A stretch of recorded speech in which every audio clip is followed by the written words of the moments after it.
All right, so here we go. We got to finish up the second part of this video. We started it last time and it was getting a bit long.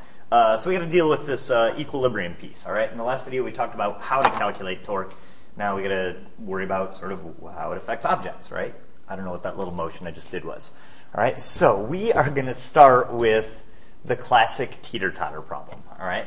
So eventually we're going to learn how the torque determines the angular acceleration. Like I said in the last video, depends on the rotational inertia of the object, all right?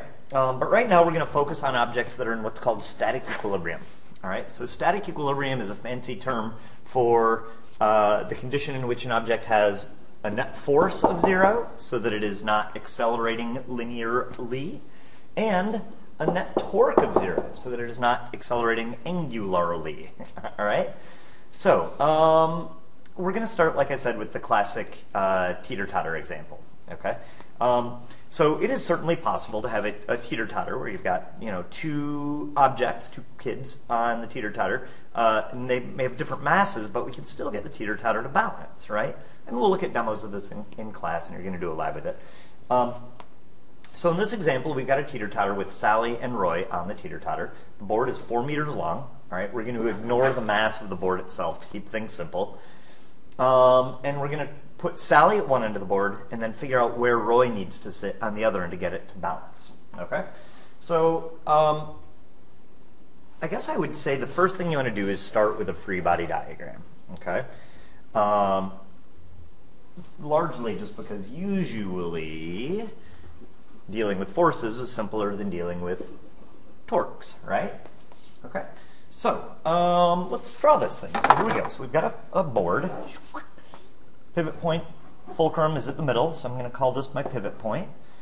All right, and then what forces are on it? Well, Sally's at one end, so here's Sally. The problem told us that she had a mass of 60 kilograms, so that means gravity's going to pull her down, and as a result, she's going to push down on the board with a force of 60 times 9.8, so 588 newtons. Okay. I guess you could make it negative if you wanted. Okay. Now, presumably, Roy's going to go on the other side. That might not be obvious. In this case, hopefully it's relatively obvious that to get this thing to balance, we got to probably put Roy on the other side. Okay. We know his mass is 75 kilograms, so that means that the force of Roy is going to push the board down. Oops. The force of Roy is going to push the board down with a force of negative 735 newtons, right? Okay. So that's that. And then there's actually a third force, right? The idea is this board is in equilibrium. That means that the board can't be moving up or down at all, right? So both Roy and Sally are pushing the board down. What's holding it up? Oh, well, there's a fulcrum, right? Like there's a little pivot point thing that the teeter-totter is attached to, and that's going to hold it up. So the force of the fulcrum has to be enough to make our net force 0, right? Okay, so, we could go through the math here. Our net force has got to be 0, right? So net force is 0. That means that the force of Roy plus the force of Sally plus the force of the fulcrum have all got to add up to 0. So negative 735 minus 588 plus the force of the fulcrum has got to be 0. And you will discover that the force of the fulcrum is, what is that, 1323, I think? Oops, 1323 newtons. Okay, so let's go ahead and put that on our drawing. 1323 newtons. Okay, so there we go. So there's our free body diagram.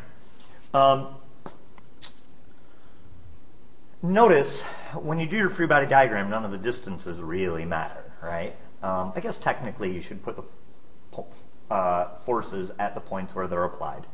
But I guess when I say the distances don't matter, they didn't enter into my calculations at all, I think is what I was trying to say there. Okay? So here is the other issue. So the original question A, wanted us to find out where Roy has got to sit, okay? So our goal is we don't want the teeter-totter to sort of pivot at all, right? So we want our net torque to be 0, okay? So what that means is that the torques produced by all of the individual forces have got to add up to 0, okay? So let me get rid of this. And now I'm going to write a new statement. Okay, so here's my new statement. In order to get this thing in equilibrium, we need our net torque to be 0. So that means that the torque produced by Sally plus the torque produced by Roy plus the torque produced by the fulcrum have all got to add up to 0, right? Each of those forces could potentially produce a torque.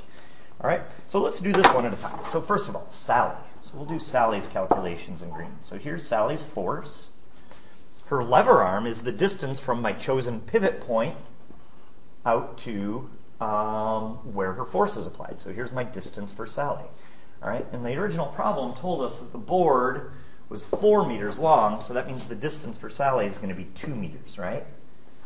Okay, so when I calculate her torque, well, this is going to be the distance for Sally times the force for Sally. And notice that, you know, things are simple here. These forces, the force is in fact perpendicular to my lever arm, right? So I don't need to worry about any angles or anything. All right. So then the next thing is Roy. So here's Roy's force times his distance. That's the thing we don't know, right? So plus the distance for Roy times his force. And then finally, the fulcrum. All right? Plus the distance for the fulcrum times the force of the fulcrum. All right? So this has all got to add up to 0, right? Okay, so let's plug in our numbers. Okay, so let's see. The distance for Sally is 2 meters. The force of Sally is 588 newtons. And then we need to manually check our signs here, right? So Sally is going to make the teeter-totter spin this way, right? Around my pivot point. So that's going to be, is that clockwise? That is clockwise. And clockwise is negative. So I'm going to put a negative sign in here. Okay? Now, torque for Roy. Well, distance for Roy is what I'm trying to find. All right, and then his force is 735. Okay. I'm not going to worry about the signs here yet, because I don't know. I mean, we can hopefully surmise that his torque is going to have to be counterclockwise, right, to cancel out Sally. But it won't always be that obvious. Okay. All right. So now we've got to deal with the fulcrum, right? So plus, all right, well, let's take a look. So my pivot point is right here. So what's the distance for the fulcrum? Well, it's the force of the fulcrum is located right at my pivot point. So the distance for the fulcrum is just 0, right? Because my pivot point is here, my force is here. The distance between the point of application and my pivot point is 0. Okay? So I guess I could just do, so this distance is going to be 0. The force doesn't even matter. Well, we'll write it out. Plus 0 times 1323. Those have all got to add up to 0, right? Okay, so let's solve this. So if you do this, you end up getting negative 1176 newton meters from Sally plus 735D for Roy has got to add up to 0, right? So this gives us 735D equals 1176. Oh, and notice this is the torque from Roy. So notice it's got to be positive, right? So divide both sides by 735, and your D turns out to be 1.6 meters, and we need our torque for Roy to be positive. Okay, so now I can go over here and figure out where do I need to put Roy. I know that the distance needs to be 1.6 meters. Okay, and then which side? Well, if I put him over here, that would make it go clockwise, right? Like Sally. So it's got to go on the other side in order for his torque to be negative. Okay? So there we go. All right. Now, ultimately at the heart of it, really what's happening is, well, I don't even want to say that. So this is how I want you to think about it. All of your torques have to add up to 0. Okay? What I was going to say is this. So basically, because our board is massless, and because the fulcrum, is sort of at the center of the board, it turns out that Sally's torque just cancels Roy's torque. So you could certainly just set those two torques equal to each other. But the problem is the questions we're going to be doing in class will get significantly more complicated. So setting your problems up this way is probably going to be your best bet. All right. The most confusing thing about this I tend to find is the negatives, and you just got to think a little bit, right? Kind of work your way through it. All right, now, here's the wild thing about this, all right? So when we started this, we started out sort of on the premise that our net torque was 0, right? The board's not spinning, okay? So the interesting thing is, if your net torque is 0, that means that your object is not rotating, right? Well, look, the teeter-totter obviously isn't rotating around this point, but maybe not more importantly, but interestingly, it's not rotating around any point. So what that means is this: you can pick your pivot point to be wherever you want. Okay, suppose I'd chosen my pivot point to be right there. It turns out that the net torque still ends up to be 0. Okay, for these equilibrium points, if your object is in equilibrium, your net torque is 0 around any pivot point. Okay, so this is going to be a little bit weird. All right, so watch this. So what we're going to do is we're going to go and we're going to recalculate the net torque, but we're going to calculate it around the point where Sally is sitting. All right, so let me draw this. So here's what we know. So here's our board. All right, we got Sally over here. The force of Sally was 588 newtons. I'm not even going to worry about my negatives. The force of the fulcrum was positive 1323 newtons. And then Roy was, oops, I forgot to label Sally. So here's Roy. Force of Roy is 735 newtons, right? All right, now let's label our distances. So what did I do before? I had Sally in green, Roy in red. So hypothetically, let's suppose that I choose this as my pivot point. All right, and this seems really weird. Like, why would I do this? And I guess I want to make sure you understand that mathematically, it doesn't matter, because the object, it's not rotating around, this point where the fulcrum is, but it's also not rotating around this point, right? Because the board's not rotating around any point. Okay. So usually what we're going to do, in fact, let's do this. Let's give that a different name. Let's call that point Q. All right. So get rid of this. All right. So let's calculate the net torque around point Q. Okay. All right. So that's going to be the torque from Sally plus the torque from Roy plus the torque from the fulcrum. Okay. So let's see. Torque from Sally. Well, that's force of Sally times distance for Sally, right? Well, what's the distance for Sally going to be? Well, if my pivot point is point Q, then the distance from Sally's force to the force of Sally is 0. Okay, so this is going to be distance for Sally times force of Sally, which is 0 times 588, right? Okay. And then I think we had done, oh shoot, my colors are going to be mixed up, and you're just going to have to deal with it. The colors don't still coordinate. Okay, so let's do Roy. So Roy, if Q is my pivot point, then Roy is way over here. So remember, we had figured out that this was 1.6, and this is 2, so that means my distance for Roy is now the sum of those, so 3.6 meters, right? Okay, so I'm going to go plus 3.6 meters times the force of Roy, which is 735. All right, and now I need to decide positive or negative. This is weird, right? Because look, here's my pivot point. Roy is over here pushing down. That's around Sally. That would make it pivot this way, right? Which is counterclockwise, so positive. Okay. All right. And then finally, I've got to add in the, oops.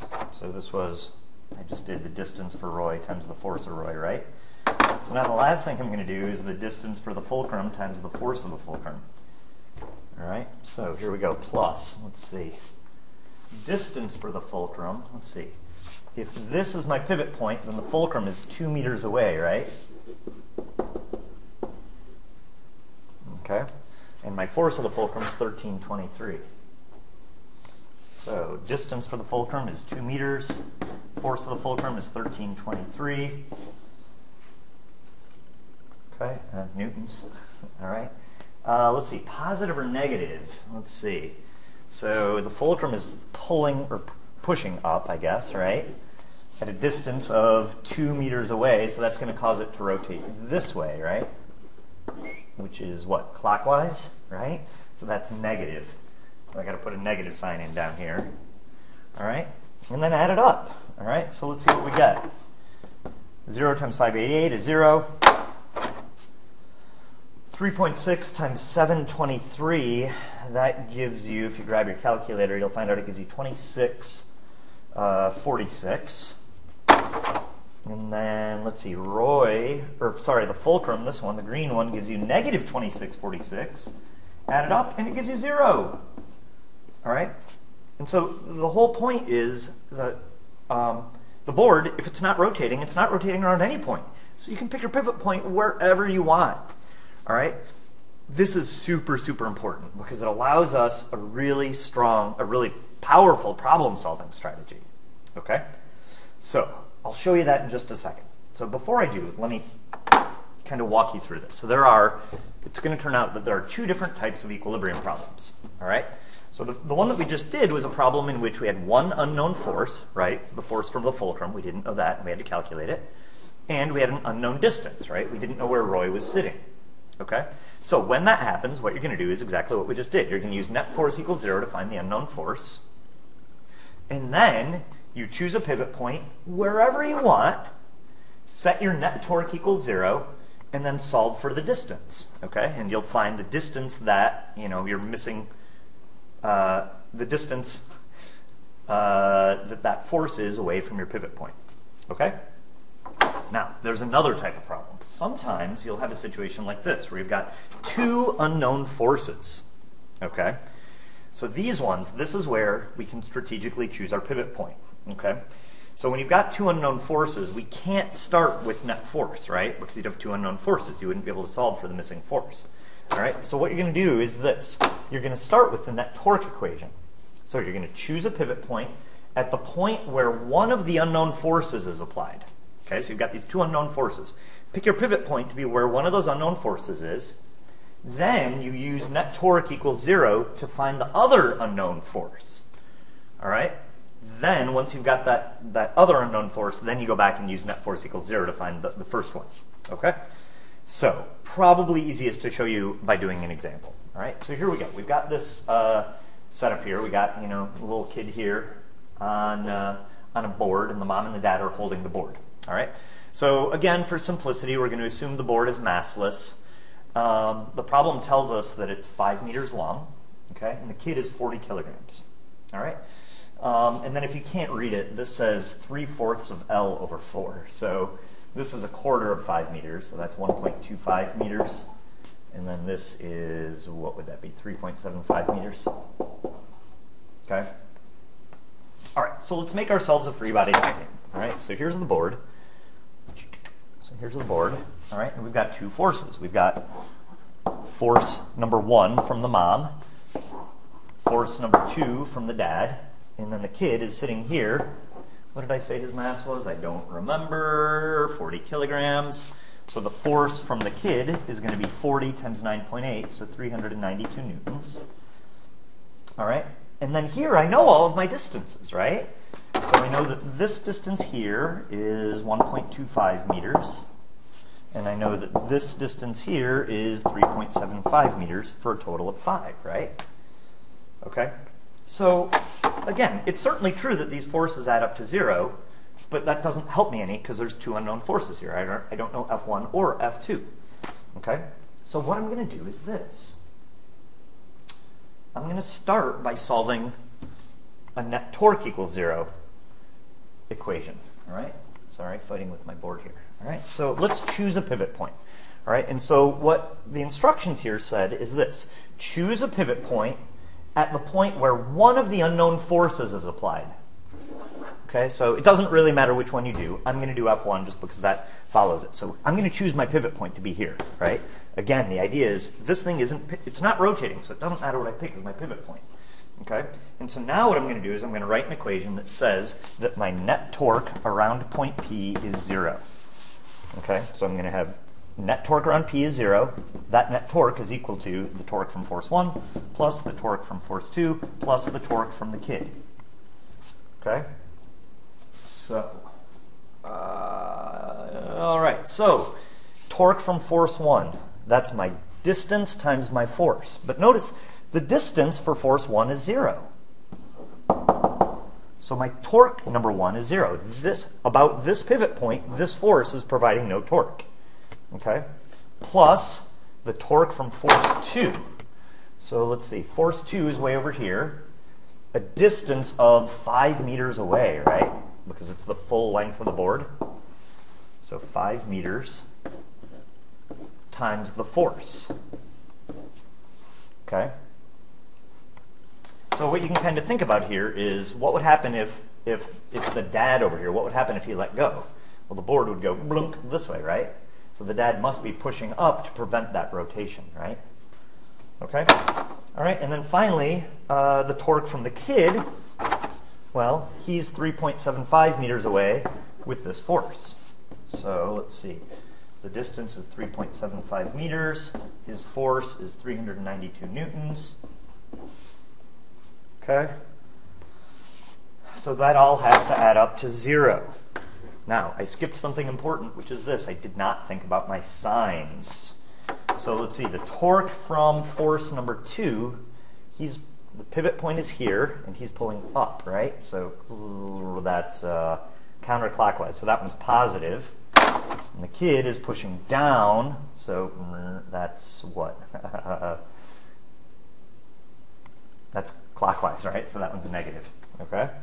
So these all have to add up to 0. So now we just solve this thing, right? So let's see. So the 0 goes away. This mess over here I can move over. So I'm looking at 0 equals 5F2 minus 1470. So 1470 equals 5 times F2. Divide both sides by 5. And F2 ends up being 294 newtons. Aha! So let's go ahead and put that in our drawing. 200 and, what did I just say, 94 newtons. Okay. So that's that. So that's how much force he's exerting. Notice, because he's farther away, he doesn't need to support the kid's full weight, right? He can exert less force to produce the same torque as the kid. All right? And now we can just use net force equals 0 to find this missing force. In other words, this plus this have got to all add up to 0, right? So I think we're just missing 98 newtons. All right? And you're done. Okay? So, a lot of numbers to keep track of. But that's how these work. All right?